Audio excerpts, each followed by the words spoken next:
বন্ধুরা, তোমরা দেখছো প্রলয় বাইনের ইউটিউব পেজ। আজকে ওলকপি দিয়ে চিকেন রান্না করব। দেখো, ওলকপিগুলো আলু ভেজে নিয়ে সঙ্গে ব্রাউন করে ভেজে রেখে দিয়েছি।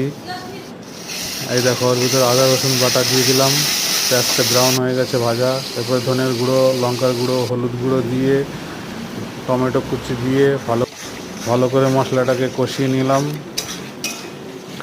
মশলাটা কষাতে কষাতে যখন মশলাটায় তেল ছেড়ে যাবে, তখন এতে দিয়ে দেবো চিকেন। দেখো, চিকেন দিয়ে দিয়েছি। ভেজে রাখা ওলকপিগুলো দিয়ে দিলাম।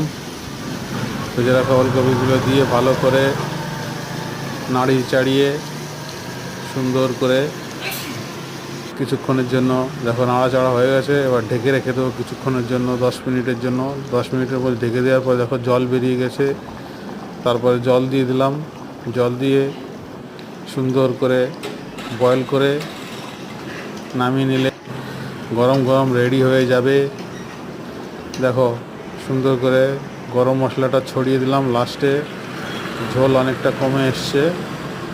গরম মশলাটা ছড়িয়ে অল্প মশলায় সুস্বাদু রান্না রেডি।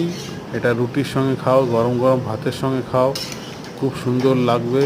ওলকপি দিয়ে চিকেনের রেসিপিটা যদি ভালো লেগে থাকে, অবশ্যই আমার চ্যানেলটাকে সাবস্ক্রাইব করো। থ্যাংক ইউ, ভালো থেকো সবাই।